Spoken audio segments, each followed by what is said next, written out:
All right, welcome everyone. My name is Coach David, and I'm here with egelloC Financial Aid to tell you guys a little bit about the hidden cost of college and what it actually really costs, right? Because what you see on the bottom line of your invoice isn't usually what you end up paying, okay? So before we kind of get started here, I do see a lot of people in here. I see some new names. I see some older names that I've seen before, right? If you can go ahead and kind of tell me what grade your student is in, that would be wonderful, okay?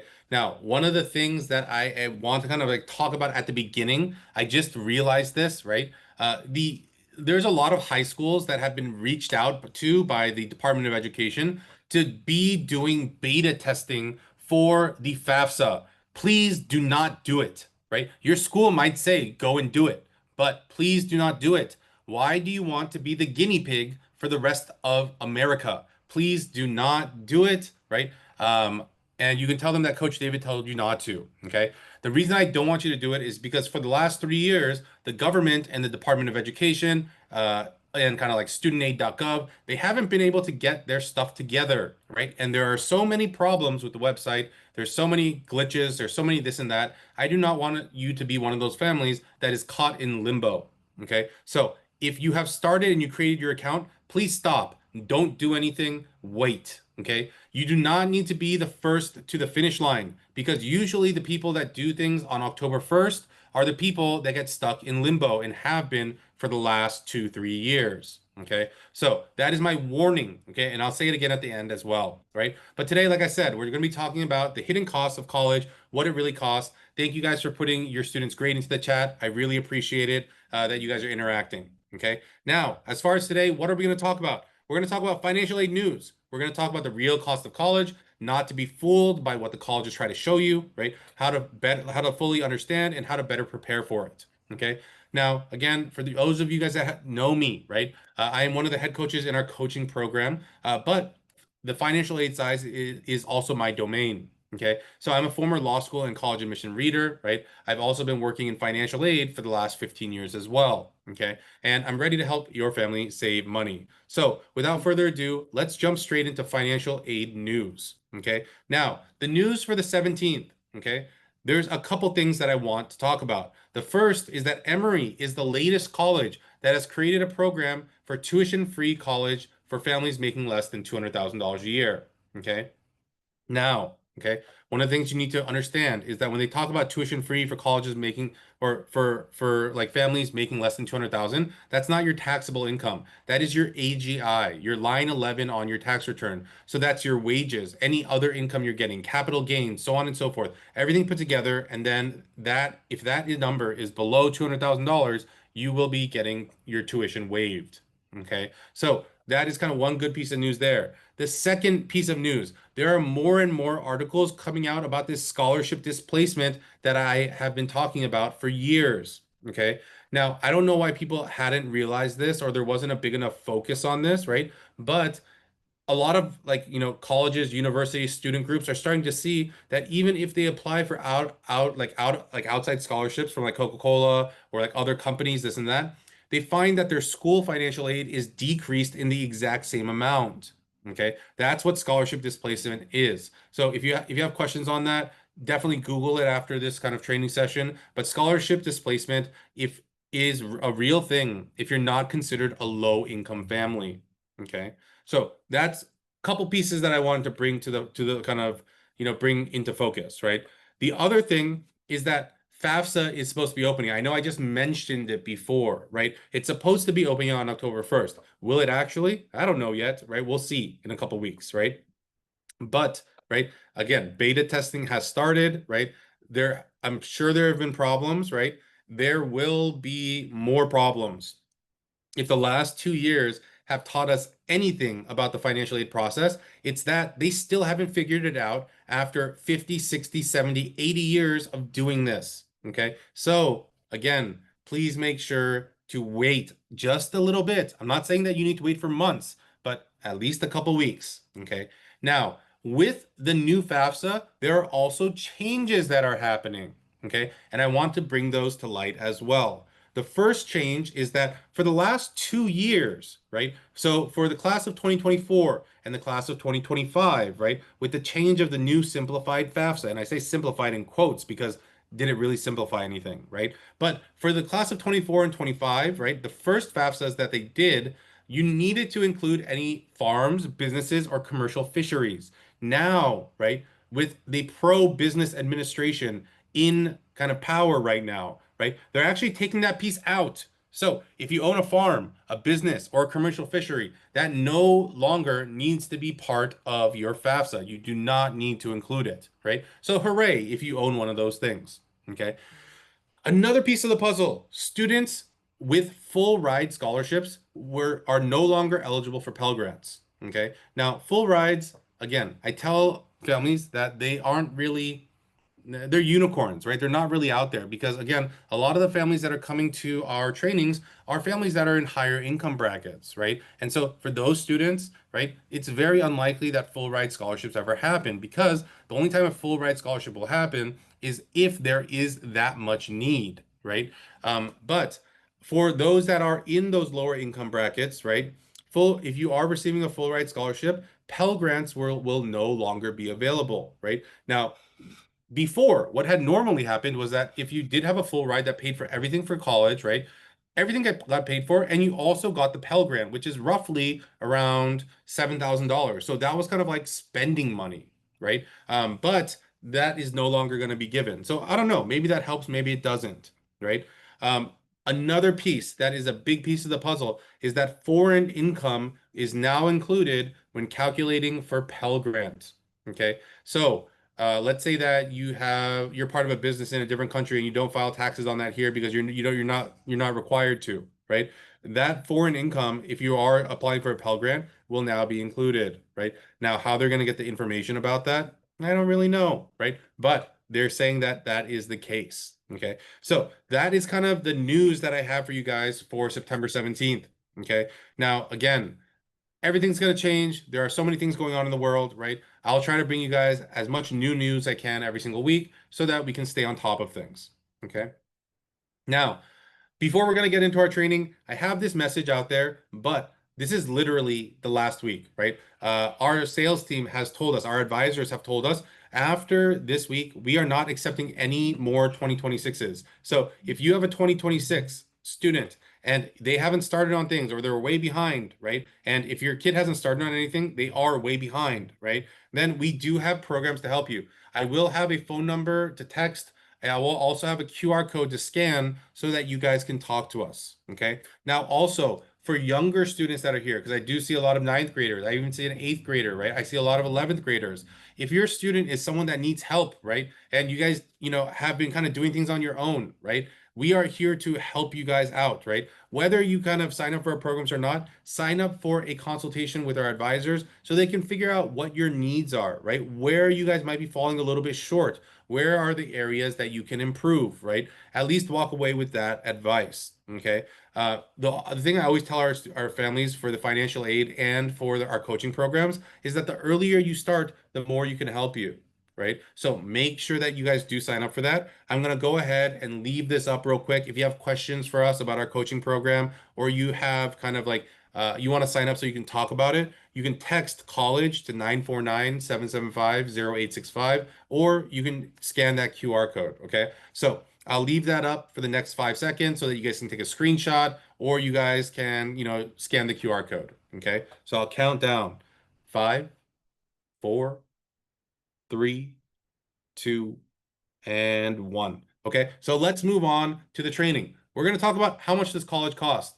One of the things that I always realize is that parents, because you guys went to college so long ago, have a skewed view of what college actually costs, and you don't actually know, right? So I'm going to tell you guys right now. Okay, now the sticker price and the actual cost usually differ a little bit. So let me kind of like break down what it actually looks like at different types of schools. Now, as a lot of you guys know, we are based in California, so I'm going to talk about our state schools and I'll talk about private schools in general. Okay, but the CSU sticker cost, right, of going to a state school, a Cal State school in California is around $35,000 a year, right? The actual cost is about $31,000 to $32,000 a year. Okay.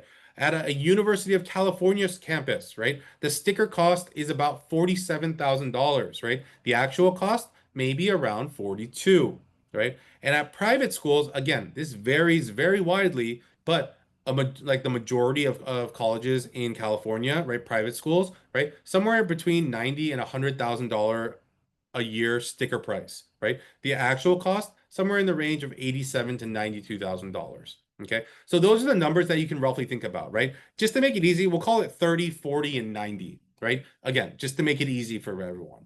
Okay. Now, you guys might be thinking, what do you mean about hidden costs of college, right? Because I literally told you what they cost right now, $30,000, $40,000, and $90,000, right? What I mean by the hidden costs are there are things that families are not considering when they're thinking about paying for college and the different ways to pay for college and the different ways that colleges try to explain things so it seems like you're paying less, right? But we're going to look over some examples of where families are not thinking about the overall costs, okay?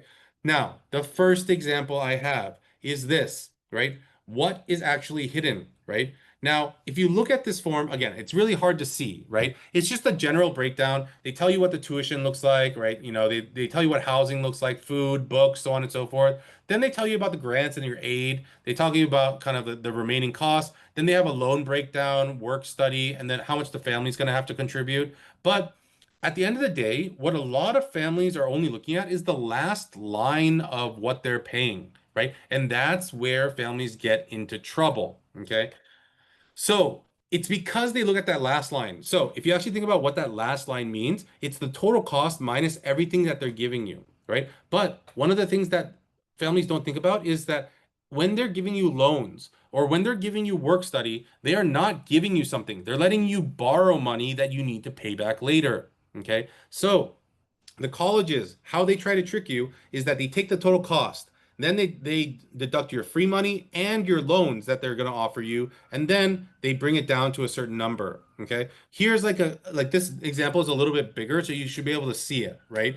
So let's look here, right? So the total cost of this school is 90 grand a year, right? And here it says total gift aid, $20,000, right? Total self-help aid, they call it $27,000. And it says at the bottom, total financial aid offered, right? Now, again, I've told you guys from the beginning that financial aid includes free money and loans, okay? But if a family looked at this very quickly, they would be ecstatic because it looks like they got over 50% off at this school, right? When in reality, they only got, what is it? What's the math here? 2 divided by 9. 22% off. That's what they got, right? Because the loans are not free money, right? Again, if you just look at that last line, it looks like a good deal, $47,000 off, right? But $27,000 of that is in loans that you need to pay back, okay? So keep that in mind there, right? Now, I'm going to kind of walk you guys through the other holes in the ship that a lot of families don't really think about when it comes to college. And it comes to bite them in the butt pretty severely if you guys do not plan for it. Okay. So the first thing is this loan costs. Okay. The first kind of fee that is kind of like hidden is the origination fee. Okay. Now, parents, you might have a home loan, so you understand origination fees, right? But let's take a look at what it looks like in the form of like student loans and parent loans, right? So, well, like let's say your student's going to college for the first year, the amount of money that they can take out in a loan is capped at $5,500, right? On a student loan, the origination fee is only 1.057%, right? So on a loan of $5,500 for the first year, that's $60, okay? But let's say that you're taking this every single year. And again, the actual amount that you can take each year increases just a little bit, right? But even if we just let's just say we took 5,500, the total interest that you would be paying in origination fees, right? Even before you get any money is $240. Okay. That's what they're taking out of your loan even before they give it to you, right? Now, that's not too bad. You guys might be thinking, oh, well, 200 bucks, it's okay. That's fine, right? But let's talk about it when it is with a parent loan. On a parent loan, the origination fee is 4.228%. On a first year loan of $20,000, okay? And let's say you're going to take $20,000 over all 4 years, right? That is $845.60, right, per year times four, that's $3,382.40.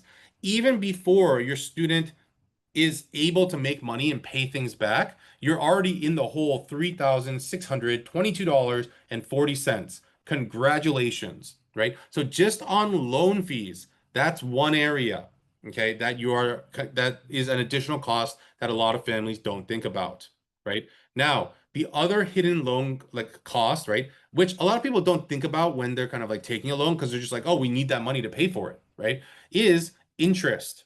Okay.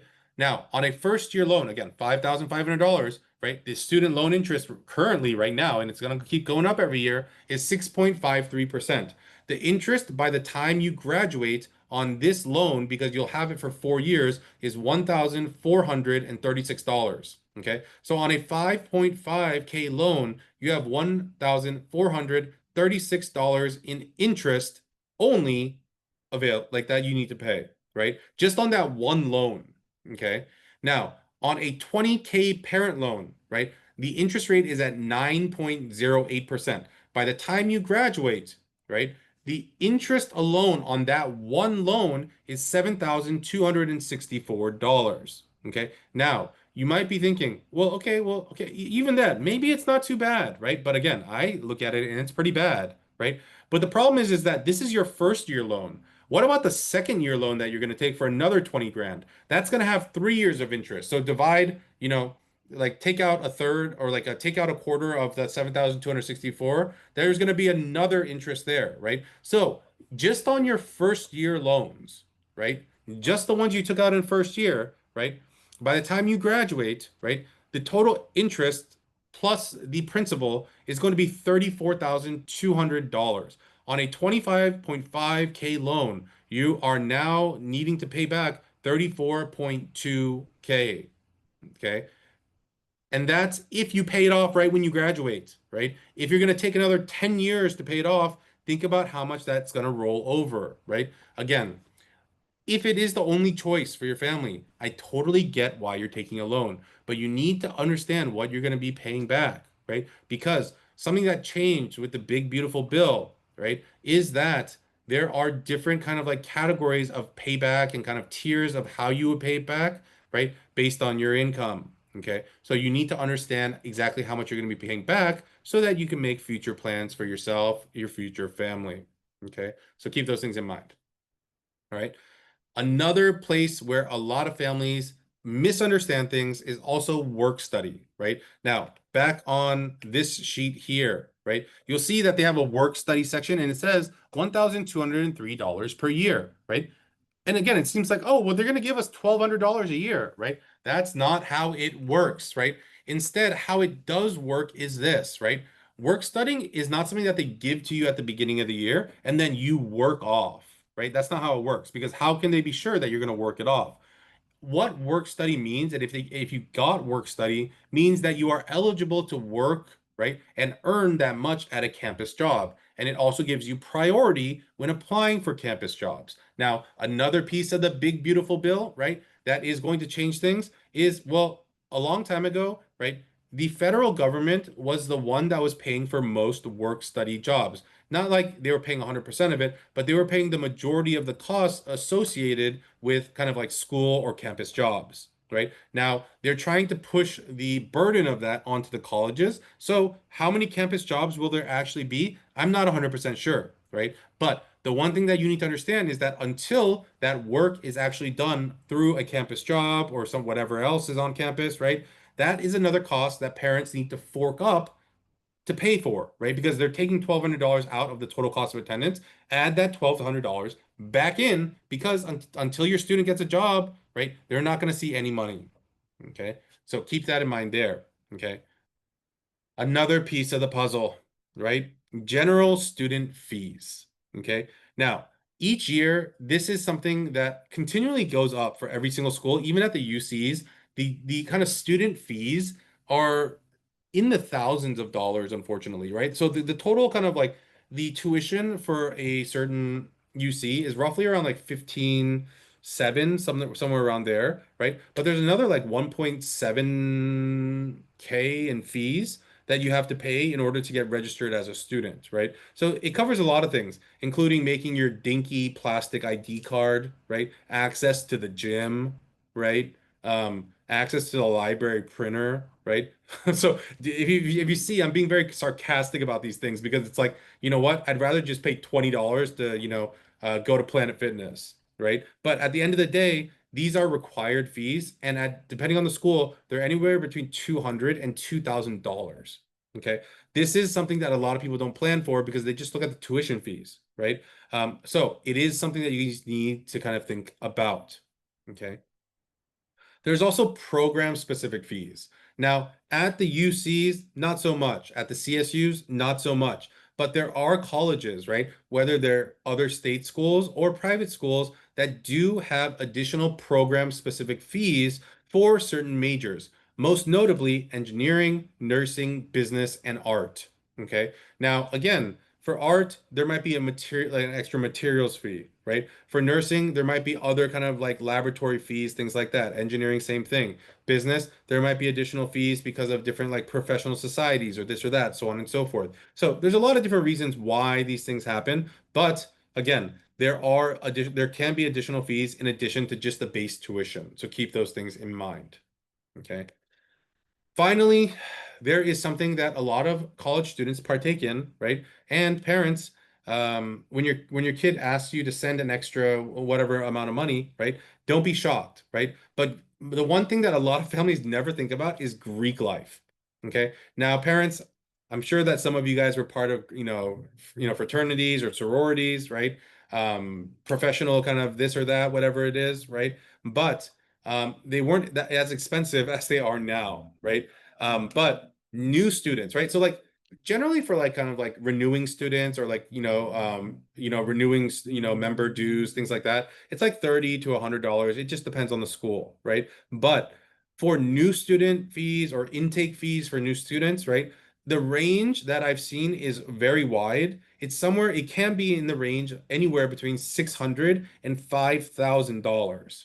Okay. So, right, if your student calls asking you because like they want to join this fraternity or this sorority and they need $3,000, they're not lying to you, right? That's the true cost of joining these Greek life kind of organizations, right? So yes, parents, times have changed, right? It's not when hot dogs used to be a quarter anymore. Okay, so there are these additional costs, right? So if your student is thinking about, joining Greek life, things like that, that might need to be something that you budget for as well. Okay.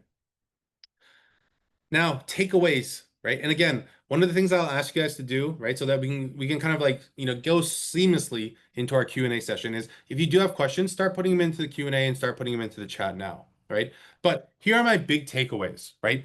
College is not just about tuition, right? It's also about housing, food, books, right? It's also about kind of like these other fees that I just went through here, the kind of general student fees, program specific fees, Greek life, right? Your loan fees, all these different pieces are other pieces of money that you need to come up with, right? So something to kind of keep in mind, right? Now, one of the things that people always complain about is travel, right? It's like, especially like if you're a California family and your student is going to school in New York, right? Well, that's why you plan your tickets 6 months in advance, right? So that you can take advantage of cheaper prices. Okay. So if you plan early, right, I understand the kind of Southwest $29 flights are no longer there. That's what I used to take from Ontario, California to Oakland to come back home for the holidays, right? I know that they aren't there anymore, right? But there are still kind of like better options if you do plan early, right? And the one thing I do ask is this, right? Please reach out to us for help because if you don't, you're not going to get any, right? Unfortunately, I cannot read your mind and send you an email, okay? So please reach out to us so that we can make sure to talk, right? I've had a very big outpouring of love over the past kind of like 3 weeks. You guys have flooded my calendar with consultations. So I'm very thankful for that, right? And I want to talk to more families because again, there are more opportunities than you guys realize. Okay. So just keep that in mind there as well. Now, again, I'm going to be doing this for a long time because I need to make sure that you guys understand the timeline, right? But right now, we're kind of in a holding pattern until FAFSA opens and maybe some of the kind of glitches are worked out. Now, will it actually open on October 1st? I'm not sure, but they say it's going to. I don't know if it actually is, right? But most parents, you should be done with filing your taxes now, or you should be, getting a finalized thing from your tax person soon, right? Because, well, even if you extend it out, right, the kind of like realistic, normal extended deadline is October 15th. Okay. So that should be getting done soon. So if you have a junior, well, you need to get it done faster because, again, we want to be prepared once kind of the FAFSA is more safe, right? By December, you should have everything in, right? And then by April, you should have all your decisions out and also your financial aid awards. Okay. So that's the rough timeline. Now, from April to August, that's like negotiation time. Okay. Um, I've actually, and oh, one thing I do want to point out this year, right? If your student is currently going to college right now and they haven't received their award yet, and they're going to any of the UCs, right? Any of the CSUs or any private school in the United States, like literally any school, right, in the United States, your financial aid is most likely delayed. Okay. So I've had an outpouring of questions from my students being like, Coach David, what's going on? I didn't get my financial aid and my financial, like my payment was due yesterday. And I was like, yeah, everything's ready on my side. The California Student Aid Commission is all good. Your school has not processed them yet. Okay. So that is another kind of thing that's going on right now. I know that at Berkeley, Irvine, Davis, LA, San Diego, did I say Irvine? Right? But at least at these five UCs, it is completely delayed, right? And I actually called the office, asked, well, when are we going to know? And they said, sometime. That was their answer, right? Their answer was sometime. And I was like soon? And they're like, maybe. That was their answer, like literally, right? So they're working through it. I understand. They got bombarded. There's a lot of new things that are happening with financial aid and kind of the Department of Education and with state funding and all this and all that, right? But, right, uh, do better, right? That's my advice to them. Okay. All right. And like I said before, ask for help. Reach out in any way you can. Discord, Facebook, email, right? Facebook Messenger, whatever it is, just make sure to talk to us, right? And again, one last warning. If you are asked to do the beta and you create an account, stop. Don't do anything else, right? And if you were thinking about kind of like getting started on something and like creating accounts and things like that, stop. If you have not talked to me, do not walk down this process without talking to someone about it first. Because if you go and do something that is like irreversible, unfortunately, no one can help you, right? So please make sure to talk to us, especially if you're a junior, right? Or sorry, if you're a senior right now, you need to talk to us like in the next 5 days, right? If you are a junior, you need to talk to us soon as well. I probably say within the next 30 days because your 25 parents, your 2025 tax return is going to be the important tax return for your student. Okay. But keep all those things kind of like in mind. If you do have any other questions, please let me know. Okay. And again, I always share my results, right? These are from our students from last year, right? Again, take a look at them. I've showed them so much. You guys probably have memorized them, right? So I've gotten aid at every single, basically almost every single school in the United States, right? Or at least let's say the top 150 colleges, right? So this one's from Baylor. The last one was from Chapman, right? This one is from UC Davis, right? I've been able to get kind of from state schools, from private schools. The only type of school I cannot help families with are out of state public schools. So if you live in Michigan, I cannot help you get aid at University of Virginia, right? If you live in Florida, I cannot help you get aid at University of California, Berkeley, right? So just keep that in mind. But other schools, your home state schools and private schools, I can help. Okay. So I do want to open it up for questions. So please go make sure to put them in the Q&A or in the chat. And if you want to talk to our team and then me, right? Then you can go ahead and text us, right? Just text money to 650-860-5201. You can also take a picture of that or like, scan that with your camera. And then it'll take you to a link to book a call with me, right? Now, kind of a little bit of a special thing right now, right? So I will be having consultations on the weekends. I know that parents are a little bit busy, but this particular weekend on Saturday the 20th and Sunday the 21st, I will be having weekend consultations.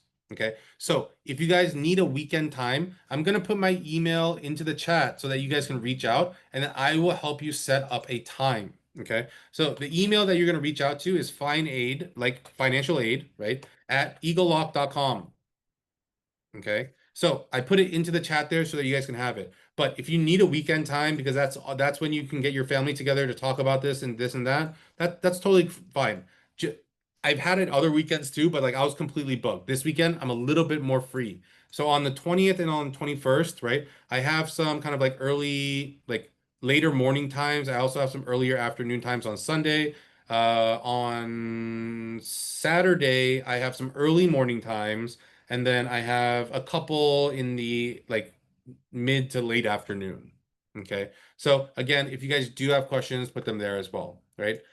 We have a comment. It says, so helpful. Thank you so much. Thank you guys for being here, right? I know it's not easy to take time out of your day, right? You guys could be watching a fun podcast or a YouTube video, but thanks for, sharing a little time with me, right? But again, if you guys do have questions, please put them in the Q&A or in the chat. I'm more than happy to answer them. Okay. All right, I'm gonna take a drink of water. That was a big tirade today.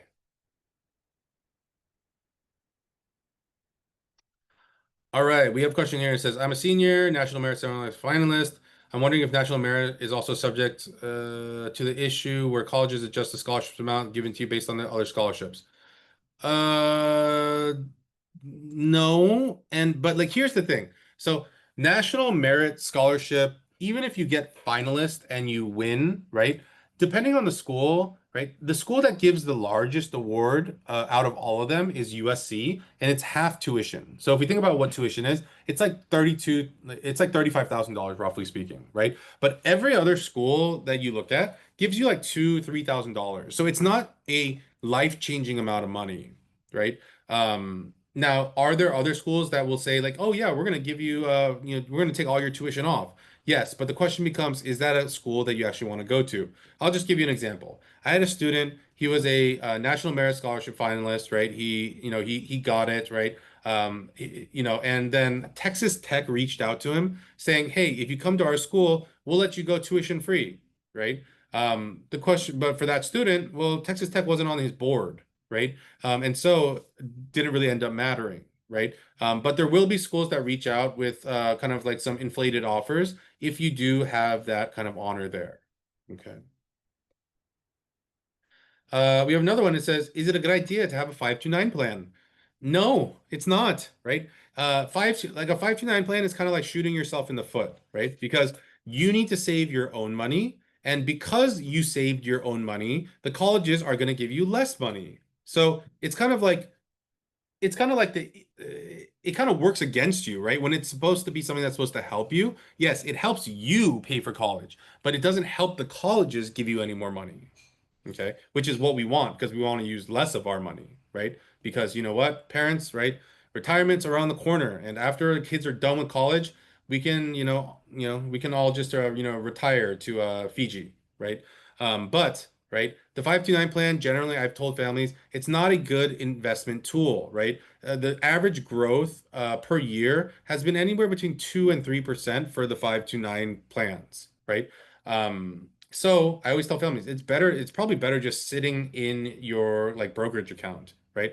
The kind of like the one good thing about the 529 is that if you start super early, like before your kid's born, right? And then the growth in that account is, well, there's no tax on it, right? So if you want to start like, and let's say parents, if you want to start planning for your grandkids to go to college, this would be the perfect time because you can let it sit there, grow at 3% for the next, I don't know, 20 years, right? So that might be a good thing, right?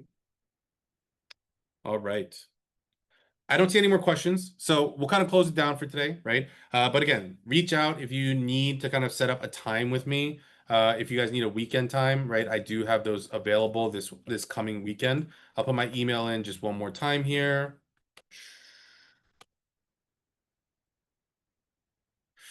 All right. Or you can use that link there for a weekday time, right? Or text us, and then, my team can also figure out kind of what times I have available as well and help you guys out too. Okay. But I'll leave this up so you guys can take screenshots or whatever you need to do or get that phone number. But thank you guys for reaching out to me today, kind of like, and being part of this. If you guys do have any other questions, reach out and we'll talk again next week. Okay. All right. Everyone have a great day. Bye-bye.